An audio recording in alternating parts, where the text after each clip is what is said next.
ರಾಜಧಾನಿ ಬೆಂಗಳೂರಿನಲ್ಲಿ ಉಪಮುಖ್ಯಮಂತ್ರಿ ಹಾಗೂ ಪ್ರದೇಶ ಕಾಂಗ್ರೆಸ್ ಪಕ್ಷದ ರಾಜ್ಯಾಧ್ಯಕ್ಷರಾದ ಡಿಕೆ ಶಿವಕುಮಾರ್ ಅವರಿಗೆ ಭೇಟಿಯಾದ ಕೆಪಿಸಿಸಿ ಹಿಂದುಳಿದ ವರ್ಗದ ಉಪಾಧ್ಯಕ್ಷರು ಹಾಗೂ ಗಂಗಾಮತ ಸಮಾಜದ ಯುವ ಮುಖಂಡರಾದ ತಲಕಾಯಿ ಮಾರೆಪ್ಪ ಅವರು ದಸರಾ ಮತ್ತು ದೀಪಾವಳಿ ಹಬ್ಬದ ಹಾರ್ದಿಕ ಶುಭಾಶಯಗಳು ಕೋರಿದರು.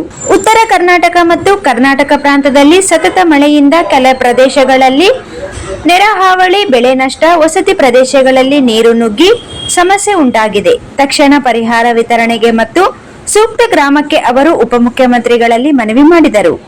ತಲಕಾಯಿ ಮಾರೆಪ್ಪ ಅವರ ಜನಪರ ಚಿಂತನೆಗೆ ಮೆಚ್ಚುಗೆ ವ್ಯಕ್ತಪಡಿಸಿದ ಡಿಕೆ ಶಿವಕುಮಾರ್ ಅವರು ನೆರೆ ಹಾವಳಿ ಪರಿಸ್ಥಿತಿ ನಿಭಾಯಿಸಲು ಎಲ್ಲಾ ಅಗತ್ಯ ಕ್ರಮಗಳನ್ನು ಕೈಗೊಳ್ಳಲಾಗಿದೆ.